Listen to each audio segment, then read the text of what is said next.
फिन आरोबाव मैदेरनि उदखार चिरां बिजनि साहा ओनसोलाव हाग्रानि मैदेरनि उदखारा सानहर बांगासिनो दं। समबारनि मोनायाव चिरां बिजनि 3 नं हायनारि गुदि फरायसालिनि संग्रा न'खौ मानास हाग्रामानिफ्राय फैनाय मैदेरा बुफाय बुसि खालामना गालाङो।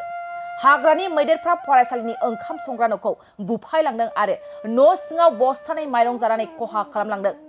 बेनि अनगायैबो फरायसालिनि गोबां मालमाथा आलाय-सिलाय खालामलांदों।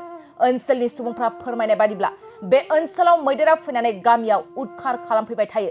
मैदेरनि उदखार खालामफैबाय थानायनि जाउनावनो बे ओनसोलनि सुबुंफ्रा सान्थि गैया होनना फोरमायदों। बेनिखायनो सरकारनिसिम खावलायहरदों ओनसोलनि सुबुंफ्रा मैदेर हाबफैबाय थानायखौ थाबैनो बन्द खालामनायनि राहा लानांगौ होनना। मा बुंबावगोन, नंगौ बाथ्राखौ बुंनांगौ जाहैयो। जोंनियाव दा रिजार्भ सेर हिसाबै दैलिक मैदेर फैयो। दा जोंनियाव 3 नं हायनारि गामियाव गुदि फरायसालिनि ओंखाम संग्रा न'खौ फैनानै एखे राहै खननै मैया आरो दिनै थांनाय हर माने लात्ता फात्ता बोखारजोब्बाय आरो माबा बासन बुथुर दं बेखौबो गाख्रेब गुख्रेब खालामलांबाय, माइरं दङमोन बेखौबो जालांबाय आरो बेजोंनो लोगोसे जोंनि 3 नं हायनारि गामियाव दा पाब्लिकफ्राबो थांनानै थानायाव ओरैबायदि उसुबिदा, माने मोनायाव थानाय समाव उन्दुनायाव असान्थि।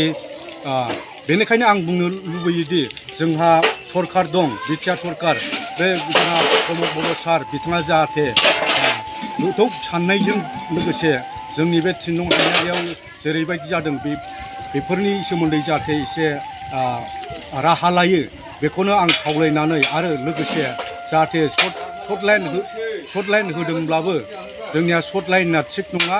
गोसो जाब्लानो बिसोरो फैनो हायो, जेबो प्रटेकसन खालामनो हाया। जाहाथे थाबैनो जोंनि सरकार, बिटिआर सरकारा, प्रमद बर' सारा जोंनि बे सर्ट लाइनखौ थाबैनो थिग थाक फिटिं खालामनानै होफैयो। बेखौनो आं नैबे 3 नं हायनारि गामिनि जानानै आं गुरैयै सारनिसिम खावलायनाय जाबाय। गोजोन्थों।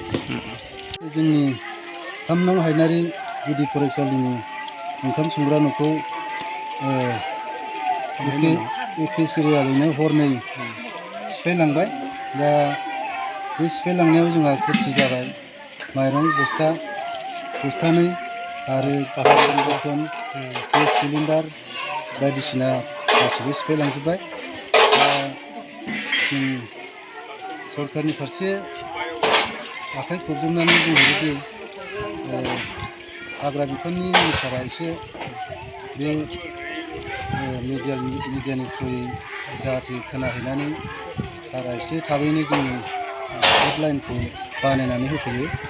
आं बेखौनो गुरैयै हाग्रा बिफाननि मिनिस्टारनाव गुरैयै खावलायहरनाय जाबाय। जोंहा दा ओंखाम संनायाव उसुबिदा जानानै दङ।